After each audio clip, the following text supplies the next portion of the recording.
أنت الرحمن يا الله، أنت الرحيم يا الله، أنت السلام يا الله، أنت العزيز يا الله، أنت القدوس يا الله، أنت الجبار يا الله. ولله الأسماء الحسنى فادعوه بها. نحمده ونصلي على رسوله الكريم، أما بعد، فأعوذ بالله من الشيطان الرجيم. بسم الله الرحمن الرحيم. رب اشرح لي صدري ويسر لي أمري واحلل عقدة من لساني يفقهوا قولي.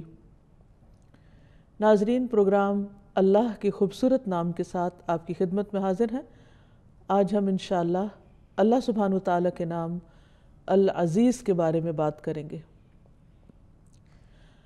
العزیز کا معنی ہے عزت والا،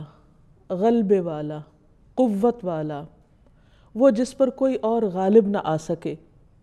الشدید، القوی، وہ جس جیسا کوئی اور ہے نہیں، اس کی قوت میں، اس کے غلبے میں۔ وہ جو کچھ کرنا چاہے اسے کوئی روک نہیں سکتا۔ حقیقت یہ ہے کہ عزت ساری کی ساری اللہ رب العزت ہی کے لیے ہے۔ قرآن مجید میں اللہ سبحانہ وتعالیٰ کی یہ صفت مختلف اور صفات کے ساتھ بھی آئی ہے۔ مثلا العزیز الحکیم، عزت والا، غلبے والا اور حکمت والا، یعنی اس کی قوت اور اس کا غلبہ حکمت کے ساتھ ہے۔ العزیز الحمید، وہ عزت والا ہے، غلبے والا ہے، لیکن اس کے ساتھ تعریف والا بھی ہے۔ پھر العزیز الوہاب، زبردست ہے، غلبے والا ہے اور بہت زیادہ عطا کرنے والا بھی ہے۔ پھر العزیز الرحیم، ایک طرف زبردست ہے اور ساتھ ہی رحم فرمانے والا بھی ہے، ایسا نہیں کہ وہ اپنی طاقت کو غلط طور پر استعمال کرے۔ پھر العزیز العلیم، وہ غلبے والا ہے اور علم والا ہے۔ العزیز الغفار، زبردست بھی ہے لیکن اس کے ساتھ ساتھ بہت زیادہ بخشش فرمانے والا بھی ہے۔ حقیقت یہ ہے کہ اللہ سبحانہ وتعالیٰ کے لیے سارے ہی اچھے اچھے نام ہیں۔ ہمیں اسے ان ناموں کے ساتھ یاد رکھنا چاہیے، اسے پکارنا چاہیے۔ اور جہاں تک العزیز کا تعلق ہے، جس سے لفظ عزت بھی ہے، تو عزت ساری کی ساری اللہ تعالیٰ کے لیے ہے۔ قرآن مجید میں آتا ہے من کان یرید العزت فللہ العزت جمیعا، جو شخص عزت چاہتا ہو تو عزت ساری اللہ سبحانہ وتعالیٰ کے لیے ہے۔ ایک اور جگہ پر آتا ہے سبحان ربک رب العزت عما یصفون، پاک ہے تیرا رب جو عزت کا رب ہے ان سب باتوں سے جو وہ بیان کرتے ہیں۔ یعنی اللہ سبحانہ وتعالیٰ کی شان میں جو گستاخیاں وہ کرتے ہیں، اس سے اللہ سبحانہ وتعالیٰ کی عزت اور شان میں کوئی کمی نہیں آتی۔ رسول اللہ صلی اللہ علیہ وسلم نے فرمایا عزت اللہ تعالیٰ کا ازار ہے اور کبریائی اس کی چادر ہے، تو جو آدمی مجھ سے یہ صفات چھینے گا میں اسے عذاب دوں گا۔ یعنی کوئی شخص اگر یہ چاہے کہ وہ بڑا بن بیٹھے یا وہ عزت کی وجہ سے اللہ سبحانہ وتعالیٰ کی نافرمانی کرے، یا یہ سمجھے کہ اگر وہ اللہ تعالیٰ کی فرما برداری کرے گا تو اس کی عزت میں کچھ کمی آئے گی، تو یہ چیز اللہ تعالیٰ کو ناراض کرنے والی ہے۔ پھر اسی طرح اللہ سبحانہ وتعالیٰ خود عزت والا بھی ہے اور عزت دینے والا بھی ہے۔ یعنی جو لوگ اس کے فرما بردار ہوتے ہیں، اطاعت گزار ہوتے ہیں، وہی ان کو عزت بخشتا ہے۔ یعنی جس طرح رزق کی تقسیم وہ خود کرتا ہے، اسی طرح عزت کی تقسیم بھی وہ کرتا ہے،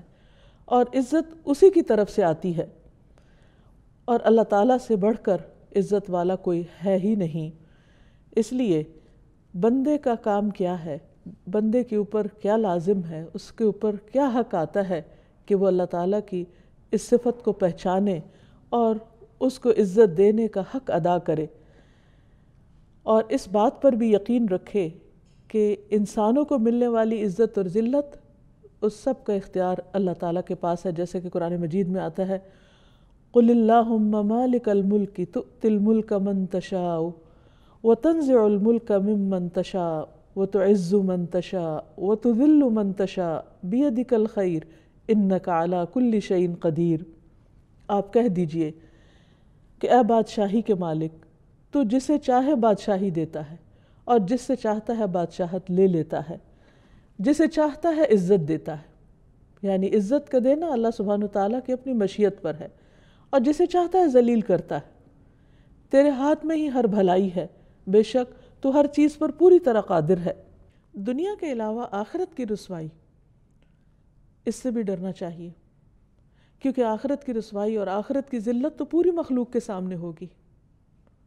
اور جہاں کوئی بھی بچانے والا نہ ہوگا، کوئی بھی ہمارے لیے ترجمان یا وکیل نہیں ہوگا کہ جو ہم سے اس رسوائی کو دور کر سکے، کیونکہ نبی صلی اللہ علیہ وسلم نے فرمایا وَلَا يَعِزُّ مَنْ عَادَيْتَ، کہ جس سے تو عداوت کرے، یعنی اللہ سبحانہ وتعالیٰ جس کا دشمن ہو جائے، جس سے دشمنی کرے، اسے کوئی بھی عزت نہیں دے سکتا۔ اور ظاہر ہے وہ اپنے دوستوں سے تو دشمنی نہیں رکھے گا، عداوت نہیں رکھے گا۔ وہ عداوت کس کے لیے ہوگی؟ جو اللہ سبحانہ وتعالیٰ سے، اس کے پیغمبر سے، اس کے دین سے، اس کے کلام سے عداوت رکھنے والے ہیں۔ یعنی انسان کی اصل عزت اللہ کی فرما برداری میں ہے، اللہ کی اطاعت میں ہے، اللہ کی دوستی میں ہے۔ اور پھر اللہ سبحانہ وتعالیٰ جس بندے کو عزت دیتا ہے اور جس سے محبت کرتا ہے تو جبریل کو پکارتا ہے آسمان میں اور اس کو بتاتا ہے کہ میں فلاں بندے سے محبت کرتا ہوں، تم بھی اس سے محبت کرو۔ تو جبریل علیہ السلام اس سے محبت کرنے لگتے ہیں، پھر وہ آسمان والوں میں پکارتے ہیں کہ اللہ تعالیٰ فلاں بندے سے محبت کرتے ہیں، تم بھی اس سے محبت کرو۔ تو آسمان والے اس سے محبت کرنے لگتے ہیں، اس کی عزت کرنے لگتے ہیں، اور اس طرح وہ محبت اور عزت دنیا میں اتار دی جاتی ہے۔ تو حقیقت یہ ہے کہ تقسیم اللہ تعالیٰ ہی کی ہے، جس کے ساتھ جیسا چاہے معاملہ کرے، لیکن یہ یاد رہے کہ اس کا یہ معاملہ حکمت پر مبنی ہے۔ ایسا نہیں کہ وہ اپنے اس اختیار کو بندوں کے اوپر ظلم کرنے کے لیے استعمال کرے۔ چونکہ اللہ سبحانہ وتعالیٰ ہی عزت دینے والا ہے، تو اس لیے ہر انسان کو عزت پیاری ہوتی ہے اور ہر انسان عزت کا طلبگار ہوتا ہے۔ تو ہمیں یہ جاننا ضروری ہے کہ اللہ تعالیٰ کس کس کو عزت دیتا ہے، اور اگر انسان اللہ سے عزت چاہے تو وہ کون سے کام کرے کہ جس سے عزت ملے، اور کون سے کام ایسے ہیں جو اللہ سبحانہ وتعالیٰ کی طرف سے رسوائی کا باعث بنتے ہیں، تاکہ انسان ان کاموں کو چھوڑ دے۔ سب سے پہلی بات تو یہ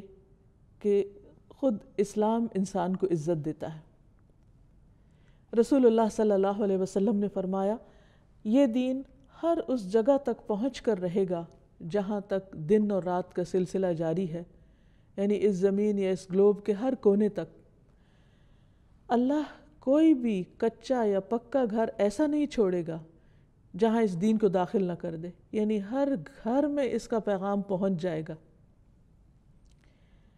خواہ اسے عزت کے ساتھ قبول کر لیا جائے یا اسے رد کر کے ذلت قبول کر لی جائے۔ عزت تو اصل میں وہ ہوگی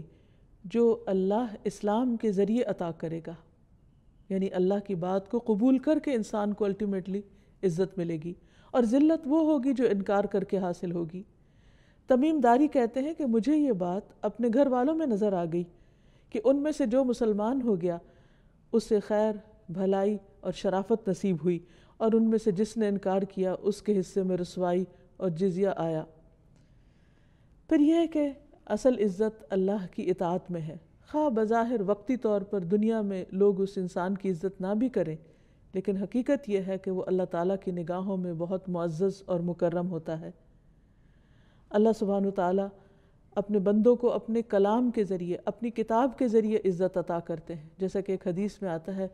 کہ اللہ تعالیٰ اس کتاب کے ذریعے بہت سی قوموں کو اوپر اٹھاتے ہیں اور بہت سی قوموں کو ذلیل کر دیتے ہیں۔ جیسے علامہ اقبال نے بھی کہا تھا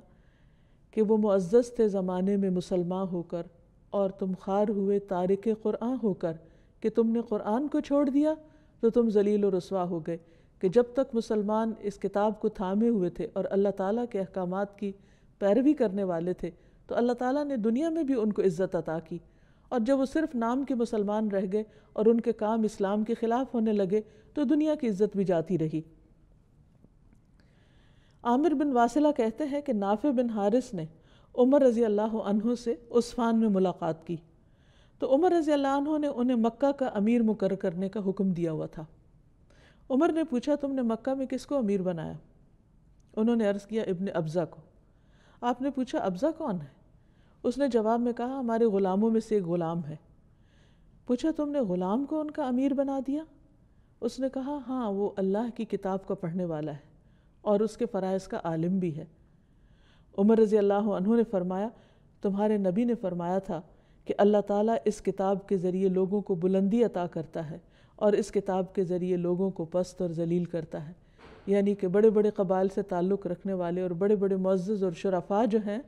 آج ان کے پاس وہ عزت نہیں جو ایک غلام کو اللہ تعالیٰ نے اس کتاب کی وجہ سے عطا کی۔ اور ویسے بھی نبی صلی اللہ علیہ وسلم کا فرمان ہے خیرکم من تعلم القرآن وعلمہ، تم میں بہترین ہے وہ جو قرآن سیکھیں اور سکھائیں۔ پھر اسی طرح عام حالات میں لوگوں کے ساتھ معاملہ کرنے میں بعض اوقات انسان یہ سمجھتا ہے کہ اگر وہ قوت کے ساتھ، شدت کے ساتھ اور زیادتی کے ساتھ معاملہ کرے گا تو شاید اس سے ڈر کر اور اس کے روب کی وجہ سے لوگ اس کی عزت کریں گے، لیکن حقیقت یہ ہے کہ اصل عزت دلوں میں ہوتی ہے، صرف ظاہری عزت نہیں ہوتی۔ مثلا کوئی انسان کسی دوسرے کے ساتھ ظلم زیادتی کر کے وقتی طور پر اپنی عزت کروا سکتا ہے، لیکن اس کا دل نہیں جیت سکتا، اس کے دل میں اس کی قدر نہیں ہو سکتی۔ اسی لیے جو شخص اللہ کی خاطر کسی کو معاف کر دیتا ہے، اللہ کی خاطر جھک جاتا ہے، اللہ تعالیٰ اس کو بلندی عطا کرتے ہیں، عزت عطا کرتے ہیں۔ رسول اللہ صلی اللہ علیہ وسلم نے فرمایا، اللہ تعالیٰ فرماتے ہیں جو شخص میرے لیے اتنا سا جھکتا ہے، اور راوی نے اپنا ہاتھ زمین کے نیچے کیا، یعنی بالکل تھوڑا سا، تو میں اسے اتنا بلند کر دیتا ہوں۔ پھر راوی نے اپنا ہاتھ آسمان کی طرف اٹھایا کہ جو شخص اللہ کی خاطر جھک جائے، یعنی اللہ کا حکم سامنے آتے ہی لبیک کہہ دے، سر تسلیم خم کر دے، سمعنا و اطعنا کر دے، اور اپنی انا اور اپنی رائے اور اپنے خیال کو پیچھے کر دے، تو اللہ سبحانہ وتعالیٰ اس کو عزت عطا کرتے ہیں۔ پھر اسی طرح اگر کبھی انسان کے ساتھ زیادتی بھی ہو رہی ہو، لیکن اس موقع پر اگر وہ صرف اللہ کی خاطر خاموش رہتا ہے اور جواباً کوئی ظلم اور زیادتی نہیں کرتا، تو ایسے شخص کو بھی اللہ تعالیٰ عزت عطا فرماتے ہیں۔ اس کے برعکس اللہ سبحانہ وتعالیٰ ان لوگوں کو ذلت عطا کرتے ہیں کہ جو اللہ تعالیٰ کی نافرمانی کرتے ہیں، جیسے کہ قرآن مجید میں آتا ہے وَلِيُخْزِيَ الْفَاسِقِينَ، تاکہ اللہ فاسقوں کو رسوا کر دے۔ پھر اسی طرح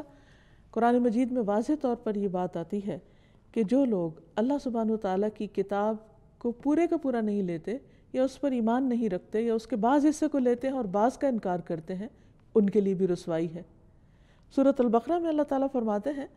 اَفَتُؤْمِنُونَ بِبَعْضِ الْكِتَابِ وَتَكْفُرُونَ بِبَعْضٍ فَمَا جَزَاءُ مَن يَفْعَلُ ذَلِكَ مِنكُمْ إِلَّا خِزْيٌ فِي الْحَيَاةِ الدُّنْيَا وَيَوْمَ الْقِيَامَةِ يُرَدُّونَ إِلَىٰ أَشَدِّ الْعَذَابِ وَمَا اللَّهُ بِغَافِلٍ عَمَّا تَعْمَلُونَ۔ کیا تم کتاب کے بعض احکام کو مانتے ہو اور بعض کا انکار کرتے ہو؟ یعنی کچھ کو مانتے اور کچھ کو نہیں مانتے؟ بھلا جو لوگ ایسے کام کریں ان کی سزا اس کے سوا کیا ہو سکتی ہے کہ دنیا میں ذلیل و خوار ہوں اور قیامت کے دن وہ سخت عذاب کی طرف دھکیل دیے جائیں، اور جو کچھ تم کرتے ہو اللہ اس سے بے خبر نہیں ہے۔ یعنی ایک قوم جو اللہ کی کتاب کو زبان سے مانتی بھی ہے لیکن پورے کا پورا اس کو نہیں لیتی، اس میں سے صرف وہ احکامات جو پسند کے ہیں وہ لے لیتے ہیں، اور جو اپنی مرضی کے خلاف جاتے ہیں یا دنیاوی فائدے کے خلاف جاتے ہیں اس کا انکار کر دیتے ہیں، تو اللہ سبحانہ وتعالیٰ کی طرف سے ان کے لیے بھی شدید وارننگ ہے کہ ایسے لوگوں کے لیے دنیا میں رسوائی ہے۔ یہ بات عام مشاہدے کی ہے کہ یہ چیز بہت زور پکڑتی جا رہی ہے کہ قرآن مجید کے معاملے میں ہمارا معاملہ بہت تساہل کا ہو گیا، اس میں سے کچھ چیزیں اپنی مرضی کی لے لیتے ہیں اور کچھ چھوڑ دیتے ہیں۔ مثلا بعض لوگ نماز کی پابندی کرتے ہیں لیکن زکوٰۃ نہیں دیتے، بعض لوگ نماز اور زکوٰۃ کی پابندی کر لیتے ہیں لیکن حج کو اپنے لیے لازم نہیں سمجھتے، کچھ لوگ ہر سال حج کر لیتے ہیں لیکن آ کر نماز کے فریضے کو ادا نہیں کرتے۔ اسی طرح کچھ لوگ یہ کہتے ہیں کہ قرآن ہی ہمارے لیے کافی ہے اور وہ سنت رسول صلی اللہ علیہ وسلم کی پیروی نہیں کرتے، حالانکہ قرآن مجید میں ہی اللہ سبحانہ وتعالیٰ نبی صلی اللہ علیہ وسلم کی اطاعت کا حکم دیتے ہیں۔ وَمَن يُطِعِ الرَّسُولَ فَقَدْ أَطَاعَ اللَّهَ، جس نے رسول اللہ صلی اللہ علیہ وسلم کی اطاعت کی اس نے دراصل اللہ تعالیٰ کی اطاعت کی۔ ایک اور جگہ پر اللہ تعالیٰ فرماتے ہیں مَا آتَاكُمُ الرَّسُولُ فَخُذُوهُ، جو اللہ کے رسول تمہیں دیں اسے لے لو، وَمَا نَهَاكُمْ عَنْهُ فَانْتَهُوا، اور جس چیز سے وہ روکتے ہیں اس سے رک جاؤ۔ قرآن مجید میں یہ حکم صاف واضح طور پر موجود ہے، لیکن اس کے برعکس لوگ کھلے عام یہ کہتے ہیں کہ نہیں، جو قرآن ہے وہی ہمارے لیے کافی ہے، اور سنت کے بارے میں شک کرتے ہیں۔ تو بات یہ ہے کہ اللہ سبحانہ وتعالیٰ نے قرآن مجید میں جو کچھ اتارا ہے وہ اپنی حکمت کے ساتھ اتارا ہے، اپنے علم کے ساتھ اتارا ہے، اور ہمیں کوئی حق نہیں ہے کہ اس میں ہم کسی چیز کو تو لے لیں، اس کو پسند کریں، اور کسی چیز پر ناپسندیدگی کا اظہار کریں، یا اس کو اپنے لیے ضروری نہ سمجھیں، یا یہ کہیں کہ آج تو زمانہ بدل گیا ہے اور بہت ماڈرن دور ہے اور آج کے دور میں یہ سب کچھ کیا نہیں جا سکتا، یا آج اس پر عمل کرنا بڑا مشکل ہے۔ بعض اوقات ہم ایسے ہی مذاق میں بھی کہہ دیتے ہیں آج کون سا سچ کا زمانہ ہے، حالانکہ اللہ تعالیٰ نے کہیں یہ نہیں فرمایا کہ تم صرف رسول اللہ صلی اللہ علیہ وسلم کے زمانے میں ہی سچ بولنا اور باقی جو تمہارا دل چاہے کرنا۔ تو دین کے معاملے میں ہماری عقل کو حق حاصل نہیں کہ ہم اپنی عقل کے ساتھ اس کی سلیکشن کریں اس کے احکامات کی۔ اسی طرح ہماری خواہشات اور جذبات کو بھی یوں بے لگام نہیں چھوڑا گیا کہ اس میں سے جو جی چاہے لے لیں اور جس چیز کو جی نہ چاہے اس کا انکار کر دیں۔ تو یہ چیز انسان کے لیے اللہ سبحانہ وتعالیٰ کی ناراضگی اور دنیا اور آخرت میں رسوائی کا سبب ہے، تو اس سے پرہیز کرنا چاہیے۔ پھر اسی طرح یہ ہے کہ جو لوگ اللہ سبحانہ وتعالیٰ کے احکامات کی کھلم کھلا مخالفت کرتے ہیں ان کے لیے بھی رسوائی ہے۔ جیسے تاریخ ہمیں بتاتی ہے کہ فرعون، قارون، ابو لہب اور ابو جہل، ان سب کا انجام کیا ہوا، اور ان کا یہ انجام کیوں ہوا؟ کیونکہ انہوں نے اللہ تعالیٰ کے احکامات کی نافرمانی کی، اللہ سبحانہ وتعالیٰ کے اختیارات کو اپنے ہاتھ میں لینے کی کوشش کی۔ مثلا فرعون نے کہا انا ربکم الاعلی، میں تمہارا سب سے بڑا رب ہوں۔ قارون کو اللہ نے بہت ساری دولت دی، لیکن اس نے اس دولت کے معاملے میں کسی کا حق نہیں پہچانا اور اس دولت کے ذریعے اپنی عزت بنانے کی کوشش کی، تو اللہ سبحانہ وتعالیٰ نے کس طرح اس کو ذلیل و رسوا کر دیا۔ اسی طرح ابو لہب مکہ کا مالدار ترین انسان تھا، لیکن اس کا انجام کیا ہوا؟ اللہ تعالیٰ نے اس کے بارے میں کیسی آیات اتاری؟ تبت یدا ابی لہب وتب، ٹوٹ گئے دونوں ہاتھ ابو لہب کے اور وہ برباد ہوا۔ ما اغنی عنہ مالہ وما کسب، اس کا مال اور جو اس نے کمایا اس کے کسی کام نہ آیا۔ اب آپ دیکھیے کہ انسان سمجھتا ہے کہ اس کی عزت مال کے ذریعے ہوگی یا اولاد اس کی عزت کا سبب ہوگی، لیکن یہاں نہ اس کا مال اس کے کام آیا اور نہ ہی اس کی اولاد اس کے کام آئی۔ اسی طرح ابو لہب کی بیوی اس کے کسی کام نہ آئی، بلکہ اس کے برعکس اس کا بھی انجام بہت رسوا کن تھا۔ ابو جہل جو اصل میں ابو الحکم کہلاتا تھا کہ بہت حکمت والا اور بہت اختیارات والا، لیکن اس کا بھی انجام کیا ہوا؟ تو یہ ساری مثالیں ہمارے سامنے عبرت کے لیے ہیں، تاکہ ہم اللہ کے ان نافرمانوں کی پیروی نہ کریں۔ فرعون کے پاس جتنا بھی اقتدار تھا، لیکن اللہ کی نافرمانی کی وجہ سے رسوا ہوا، ڈوب کر مرا۔ قارون زمین میں دھنس کے مرا۔ ابو لہب کا انجام بہت برا ہوا، ابو جہل کا انجام بہت ذلت آمیز ہوا۔ تو یہ بات ہمیشہ یاد رہے کہ عزت اللہ کی اطاعت میں ہے، اللہ کی فرما برداری میں ہے، نافرمانی میں نہیں۔ خواہ کسی نافرمان انسان کے پاس دنیا بھر کی دولت ہو جیسے قارون کے پاس تھی، یا پھر فرعون جیسی اقتدار ہو، لیکن وہ ذلت اور رسوائی سے نہیں بچ سکتا اگر وہ اللہ کا نافرمان ہے کرے، ان کے لیے بھی رسوائی ہے۔ قرآن پاک میں اللہ تعالیٰ فرماتے ہیں وَمَنْ أَظْلَمُ مِمَّنْ مَنَعَ مَسَاجِدَ اللَّهِ أَنْ يُذْكَرَ فِيهَا اسْمُهُ وَسَعَى فِي خَرَابِهَا أُولَئِكَ مَا كَانَ لَهُمْ أَنْ يَدْخُلُوهَا إِلَّا خَائِفِينَ لَهُمْ فِي الدُّنْيَا خِزْيٌ وَلَهُمْ فِي الْآخِرَةِ عَذَابٌ عَظِيمٌ۔ اور اس شخص سے بڑا ظالم کون ہو سکتا ہے جو اللہ کی مسجدوں میں اس کا نام ذکر کرنے سے روکے،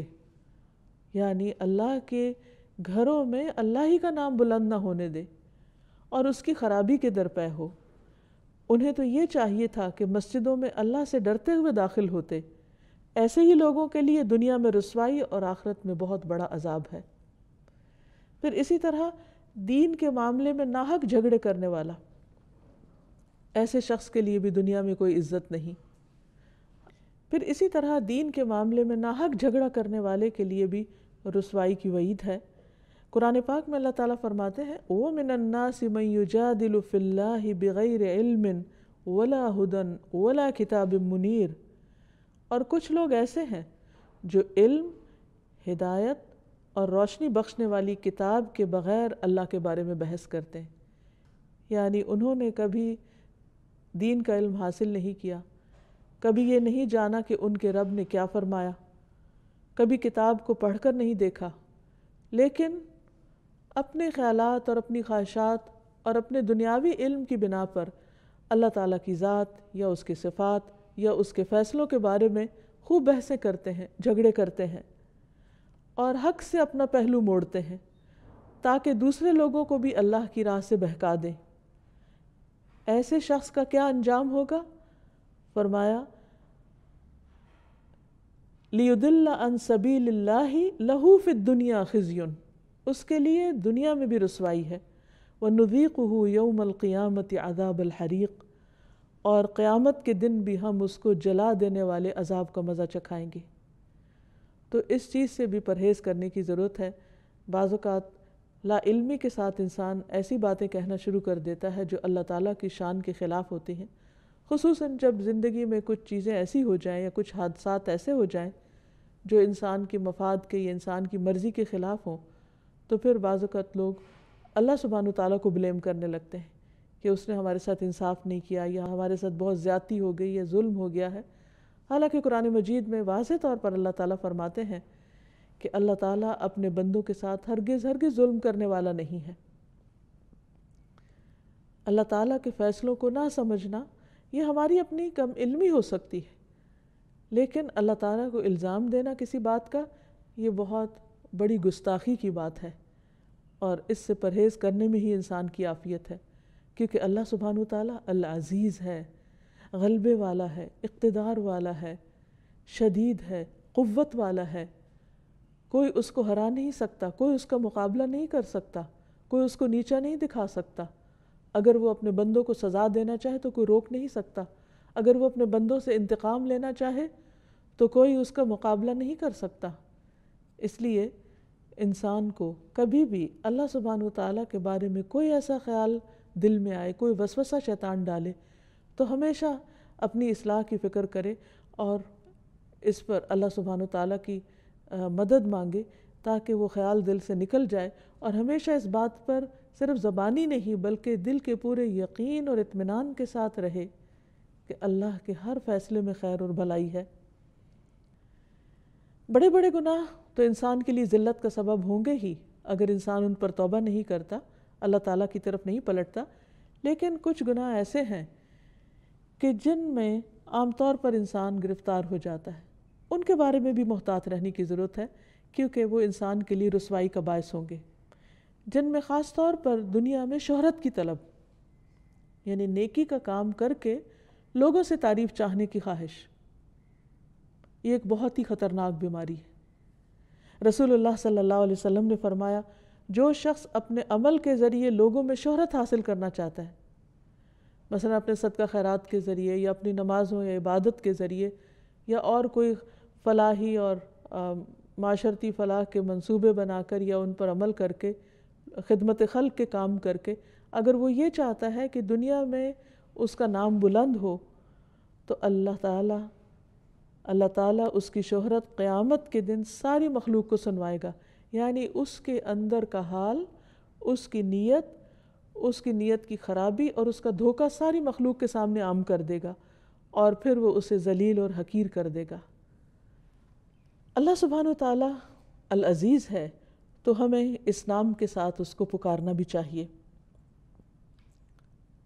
قرآن مجید میں ابراہیم علیہ السلام کی دعا کا ذکر کیا گیا ہے، ربنا وابعث فیہم رسولا منہم یتلو علیہم آیاتک ویعلمہم الکتاب والحکمت ویزکیہم انک انت العزیز الحکیم۔ ابراہیم علیہ السلام نے جب کعبہ کی تعمیر کر لی اور اپنے بیوی بچے کو وہاں چھوڑ کر جانے لگے تو ان کے لیے دعا کر رہے تھے کہ یا اللہ ان کی نسلوں میں ایک رسول بھیجنا جو انہی میں سے ہو، جو ان پر تیری آیات پڑھے، انہیں کتاب و حکمت سکھائے، انہیں پاک کرے، بے شک تو سب پر غالب کمال حکمت والا ہے۔ سوال یہ پیدا ہوتا ہے کہ اللہ تعالیٰ کی اس صفت کے ساتھ کیوں پکارا جائے؟ اس لیے کہ اس کا معنی ہے کہ اللہ سبحانہ وتعالیٰ غالب ہے، یعنی اس کا حکم نافذ ہو کر رہتا ہے اور اس کے حکم کو کوئی روک نہیں سکتا، کوئی منع نہیں کر سکتا۔ اس لیے پورے یقین کے ساتھ کہ اے اللہ تو سب کچھ کر سکتا ہے۔ تو آپ دیکھیے کہ ابراہیم علیہ السلام کی یہ دعا پھر تقریباً 2500 سال کے بعد قبول ہوئی، لیکن قبول ہوئی۔ کتنے بڑے ویژنری تھے ابراہیم علیہ السلام، اور کن صفات کے ساتھ اپنے رب کو پکارا، اور کس طرح اللہ تعالیٰ نے ان کی دعا قبول کر لی۔ پھر اسی طرح ایک اور جگہ پر آتا ہے ربنا وادخلہم جنات عدن التی وعدتہم ومن صلح من آبائہم وازواجہم وذریاتہم انک انت العزیز الحکیم۔ اے ہمارے رب، اور انہیں ہمیشہ رہائش والی ان جنتوں میں داخل کر جن کا تو نے ان سے وعدہ کیا ہے، اور ان کو بھی جو ان کے باپ دادوں اور ان کی بیویوں اور ان کی اولاد میں سے اس قابل ہیں، بلا شبہ تو سب پر غالب کمال حکمت والا ہے۔ یعنی اللہ سبحانہ وتعالی ہر چیز کرنے پر پوری طرح قادر ہے۔ بعض اوقات جب ہم دعا کرتے ہیں تو ہماری دعا میں اتنا یقین نہیں ہوتا، اتنی شدت نہیں ہوتی، زور نہیں ہوتا، کیونکہ ہمیں یہ ڈر ہوتا ہے کہ پتہ نہیں ہوگا یا نہیں، پتہ نہیں یہ ہو بھی سکتا یا نہیں۔ لیکن انسان کو ہمیشہ یہ سوچنا چاہیے کہ جس رب کو وہ پکار رہا ہے وہ العزیز ہے، وہ سب پر غالب ہے، وہ ہر چیز کر سکتا ہے، اس کے لیے کچھ بھی مشکل نہیں۔ ہمارا کام ہے اس کو پکارنا، اور شدت سے پکارنا، اور یقین کے ساتھ پکارنا، اور اللہ کی عزت کے وسیلے سے اس کو پکارنا۔ عثمان بن ابی عاص کہتے ہیں کہ وہ نبی صلی اللہ علیہ وسلم کے پاس حاضر ہوئے۔ وہ کہتے ہیں کہ مجھے اتنی تکلیف تھی کہ قریب تھا کہ مجھے ہلاک کر دیتی، یعنی اتنی شدید درد تھی۔ تو رسول اللہ صلی اللہ علیہ وسلم نے فرمایا کہ درد کی جگہ پر ہاتھ رکھو، اپنا دایاں ہاتھ رکھو، اور 7 مرتبہ یہ دعا پڑھو، اعوذ بعزت اللہ وقدرتہ من شر ما اجد واحاذر۔ میں پناہ مانگتا ہوں اللہ کی عزت کی اور اس کی قدرت کی۔ یعنی یہاں بھی اللہ سبحانہ وتعالیٰ کی اس صفت کے ساتھ دعا کی جا رہی ہے کہ میں اللہ کی عزت کی پناہ لیتا ہوں اور اس کی قدرت کی پناہ لیتا ہوں اس شر سے جو میں محسوس کر رہا ہوں، یا اس تکلیف یا اس درد سے۔ تو وہ کہتے ہیں کہ میں نے اسی طرح کیا تو اللہ تعالیٰ نے میری تکلیف فوراً دور کر دی۔ اس کے بعد سے میں ہمیشہ اپنے اہل و عیال اور دوسروں کو اس چیز کا حکم دیتا ہوں۔ یعنی بعض دعائیں اتنی تاثیر والی ہوتی ہیں، اور بعض اوقات اللہ تعالیٰ کو اس کی کسی خاص صفت کے ساتھ پکارنا اتنا کارگر ہوتا ہے کہ وہ دعا فوراً قبول ہو جاتی ہے۔ پھر اسی طرح رسول اللہ صلی اللہ علیہ وسلم رات کو یہ دعا کیا کرتے تھے، اعوذ بعزتک الذی لا الہ الا انت الذی لا يموت والجن والانس یموتون۔ میں تیری عزت کی پناہ میں آتا ہوں، تیرے علاوہ کوئی معبود نہیں، وہ ذات کہ جس پر موت نہیں آ سکتی، اور تمام جن و انس مر جائیں گے۔ آپ بھی آزما کر دیکھیے، اگر کسی وقت دل پر کوئی بوجھ ہو، خوف محسوس ہو رہا ہو، تو فوراً اپنے آپ کو اللہ سبحانہ وتعالیٰ کی عزت کی پناہ میں دیں، اور وہ آپ کے لیے کافی ہو جائے گا۔ پھر اسی طرح ابن عباس سے روایت ہے، حضرت عباس رسول اللہ صلی اللہ علیہ وسلم کے چچا ہیں، ان کے بیٹے عبداللہ بن عباس جو مفسر قرآن ہیں، جن کے لیے نبی صلی اللہ علیہ وسلم نے خاص دعا کی تھی، تو انہوں نے یہ حدیث روایت کی کہ رسول اللہ صلی اللہ علیہ وسلم یہ دعا مانگا کرتے تھے، اللہم لک اسلمت وبک آمنت وعلیک توکلت والیک انبت وبک خاصمت اللہم انی اعوذ بعزتک لا الہ الا انت ان تضلنی انت الحی الذی لا یموت والجن والانس یموتون۔ اللہ، میں نے تیری فرما برداری کی، تیری بات مانی، تجھ پر ایمان لایا، تجھ پر توکل کیا، تیری ہی طرف رجوع کیا، اور تیری ہی مدد سے لڑا۔ اے اللہ میں تیری عزت کے ذریعے اس بات سے پناہ مانگتا ہوں کہ تو مجھے گمراہ کر دے۔ تیرے سوا کوئی معبود نہیں، تو زندہ ہے جسے موت نہیں، اور جن و انس سب مر جائیں گے۔ تو یہ بھی ایک بہت ہی زبردست دعا ہے کہ جس میں اللہ تعالیٰ کی عزت کا واسطہ دیا گیا ہے، اور اس میں جس چیز سے بچنے کی دعا ہے وہ یہ کہ اللہ تو مجھے بھٹکانا نہیں، یعنی مجھے سیدھا راستہ دکھانے کے بعد اس سے پھیرنا نہیں۔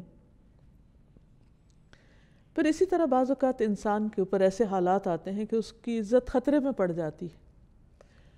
اسے دشمنوں کا خوف ستاتا ہے اور اس کے لیے پریشانی بہت بڑھ جاتی ہے۔ ایسے میں بھی نبی صلی اللہ علیہ وسلم نے ہمیں ایک بہت خوبصورت دعا سکھائی ہے۔ ابن عباس ہی سے روایت ہے، انہوں نے کہا کہ جب تم کسی ظالم سلطان کے پاس آؤ اور تمہیں یہ خوف ہو کہ وہ تم پر غالب آ جائے گا تو یہ دعا 3 بار پڑھو۔ اللہ اکبر،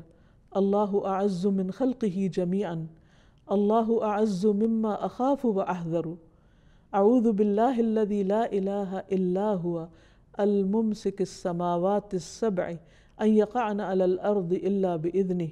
من شر عبدک فلان وجنودہ واتباعہ واشیاعہ من الجن والانس، اللہم کن لی جارا من شرہم، جل ثناؤک وعز جارک وتبارک اسمک ولا الہ غیرک۔ اللہ سب سے بڑا ہے، اللہ اپنی تمام مخلوق پر غالب ہے،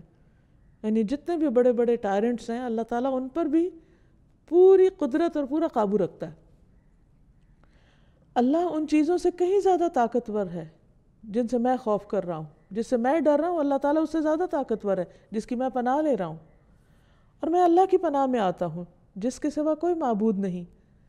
7 آسمانوں کو تھامنے والا، یعنی اللہ کی قوت کا اندازہ کیجئے کہ 7 آسمانوں کا تھامنے والا ہے کہ وہ زمین پر نہ گر جائیں مگر اس کی اجازت سے۔ تو اے اللہ جو اتنی طاقت، قدرت، ہیبت، جبروت والا ہے، میں تیری پناہ میں آتا ہوں۔ اے اللہ ان کے شر سے، فلاں بندے کے شر سے اور اس کے لشکروں اور اس کے پیروکاروں اور جنوں اور انسانوں میں سے اس کے ساتھیوں کے شر سے اے اللہ تو مجھے پناہ دے۔ اے اللہ ان کے شر سے میرے لیے پناہ بن جا، تیری تعریف بڑی شان والی ہے،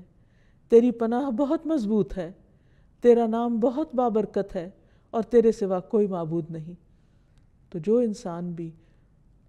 لوگوں کے خوف اور غلبے اور ان کے ظلم سے ڈرتا ہو تو اسے ان سے ڈرنے کی بجائے اللہ سبحانہ وتعالیٰ کی پناہ لینی چاہیے، کیونکہ اللہ سبحانہ وتعالیٰ اپنے بندوں کی حفاظت کرنے والا ہے اور ان کو ان طریقوں سے مدد دینے والا ہے جن کے بارے میں کوئی انسان سوچ بھی نہیں سکتا۔ رسول اللہ صلی اللہ علیہ وسلم نے فرمایا، جس آدمی نے بستر پر لیٹ کر یہ دعا پڑھی، الحمدللہ الذی کفانی وآوانی، الحمدللہ الذی اطعمنی وسقانی، الحمدللہ الذی من علی وافضل، اللہم انی اسألک بعزتک ان تنجینی من النار۔ ساری تعریف اللہ کے لیے ہے جس نے مجھے کفایت کیا اور جگہ دی، ساری تعریف اللہ کے لیے ہے جس نے مجھے کھلایا اور پلایا، ساری تعریف اللہ کے لیے ہے جس نے مجھ پر احسان کیا اور مہربانی کی۔ اے اللہ میں تجھ سے تیری عزت کے واسطے سے سوال کرتا ہوں کہ تو مجھے آگ سے نجات دے۔ تو اس نے تمام مخلوقات کی بیان کردہ اللہ کی تعریفات کہہ ڈالی، یعنی جو شخص صرف یہ کلمات پڑھتا ہے وہ سوتے وقت یا لیٹ کر، تو اس نے اتنی زیادہ تعریف کی جتنی سمجھے پوری مخلوق اس وقت اللہ کی تعریف کر رہی، اس کے برابر تعریف کر ڈالی۔ یعنی اتنی خوبصورت دعا ہے یہ۔ انسان کو جب اللہ سبحانہ وتعالیٰ کی اس صفت پر پورا یقین ہو جائے، وہ اس کو محسوس کرنے لگے، تو اس کا اثر اس کی عملی زندگی میں بھی نظر آنا چاہیے، کیونکہ ہم اللہ عز و جل پر، اس کی عزت پر اور اس کی قوت اور اس کے غلبے پر پورا اعتماد رکھتے ہیں کہ وہ ان تمام صفات کا حامل ہے۔ اس لیے چونکہ ہم اس کے بندے ہیں، اس پر ایمان لائے ہیں، تو ہمارا رویہ بھی پھر اس صفت کے تحت تبدیل ہونا چاہیے سب سے پہلی چیز جو ہمارے اندر آنی چاہیے وہ یہ کہ ہمارا اس بات پر پکا ایمان اور یقین ہو کہ عزت ساری کی ساری اللہ کے پاس ہے، وہ جس کو جتنی چاہے عطا کر دے۔ اس لیے اگر کبھی انسان زندگی میں پریشان بھی ہو یا اسے محسوس ہو کہ لوگ اس کی قدردانی نہیں کرتے یا اس کو کوئی عزت دینے والا نہیں، تو اس پر اس کو رونا دھونا نہیں چاہیے، اس پر یقین رکھنا چاہیے کہ اللہ سبحانہ و تعالیٰ کی اطاعت میں عزت ہے اور اس عزت کا مالک وہی ہے۔ اس لیے مجھے بندوں سے شکوے شکایت کرنے کی بجائے اللہ سبحانہ و تعالیٰ کی طرف راغب ہونا چاہیے اور اس سے مانگنا چاہیے۔ اللہ تعالیٰ فرماتے ہیں من کان یرید العزت، جو شخص عزت چاہتا ہے، عزت کا طلبگار ہے، فللہ العزت جمیعا، تو عزت ساری کی ساری اللہ کے پاس ہے۔ الیہ یصعد الکلم الطیب والعمل الصالح یرفعہ والذین یمکرون السیئات لہم عذاب شدید ومکر اولئک ھو یبور، اسی کی طرف ہر پاکیزہ بات چڑھتی ہے، یعنی بجائے گلے شکوے کرنے کے اور لوگوں کی غیبت کرنے کے اور اپنی زبان کے اوپر غلط الفاظ لانے کے یا گالی گلوچ کرنے کے یا فرسٹریشن کے، انسان کو فوراً اللہ کا ذکر کرنا چاہیے۔ جہاں کہیں یہ محسوس ہو کہ کسی نے اس کی توہین کر دی ہے یا ناقدری کر دی ہے تو فوراً عزت کی طلب اللہ سبحانہ وتعالیٰ سے ہو، ذکر اذکار کی کثرت ہو، کیونکہ الیہ یصعد الکلم الطیب، پاکیزہ کلمات اس کی طرف چڑھتے ہیں، وہ قبول فرماتا ہے۔ والعمل الصالح یرفع، دوسرا کام یہ کرنا چاہیے کہ انسان کوئی نہ کوئی اچھا کام کرے، کوئی صدقہ خیرات کرے، کسی کی بیمار کی عادت کرے، کسی دکھی مجبور انسان کے کام آئے، اللہ کے دین کو سکھانے کا کام کرے، کوئی بھی اچھا کام جو اس کے بس میں ہے، استطاعت میں ہے، اس کی طرف چل پڑے۔ کیونکہ جب انسان عمل کرتا ہے اور اس کے ساتھ ذکر کرتا ہے تو پھر یہ دونوں چیزیں اوپر اٹھتی ہیں، اور لوگوں کی جو بری چالیں ہیں ان کا معاملہ اللہ پہ چھوڑ دے۔ فرمایا والذین یمکرون السیئات، وہ لوگ جو بری بری چالیں چلتے ہیں، لہم عذاب شدید، ان کے لیے سخت عذاب ہے۔ ومکر اولئک ھو یبور، ایسے لوگوں کا مکر بالکل اکارت ہو جائے گا، ایسے لوگوں کی خفیہ تدبیریں بالکل برباد ہو کے رہ جائیں گی، یعنی معاملہ پھر اللہ پہ چھوڑ دے انسان۔ پھر اسی طرح انسان لوگوں سے عزت ڈیمانڈ نہ کرے، لوگوں سے یہ نہ کہے کہ وہ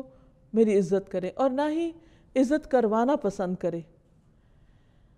کیونکہ رسول اللہ صلی اللہ علیہ وسلم نے اس بات کو ناپسند کیا ہے کہ کسی انسان کے دل میں یہ خواہش ہو کہ وہ کہیں جائے تو لوگ اس کے لیے کھڑے ہو جائیں اس کی عزت میں۔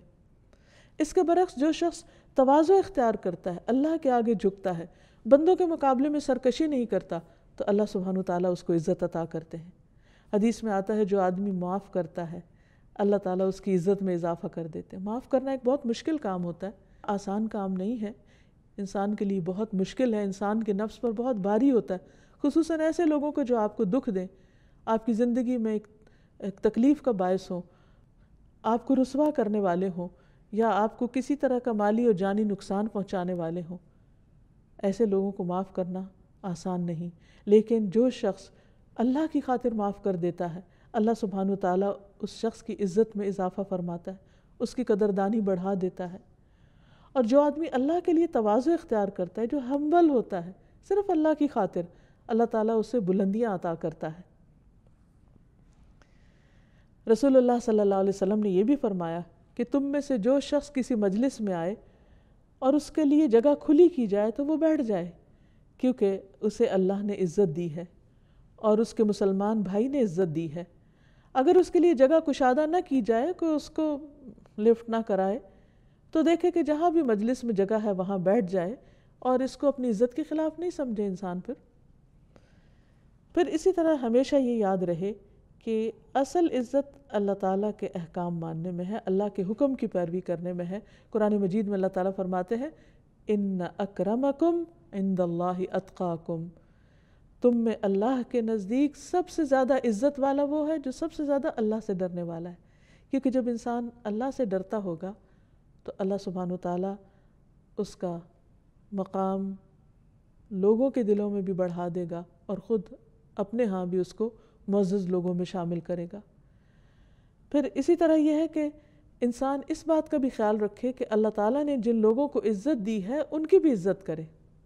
یعنی کسی کی عزت اور کسی کے مقام اور کسی کے رتبے سے حسد نہ کرے،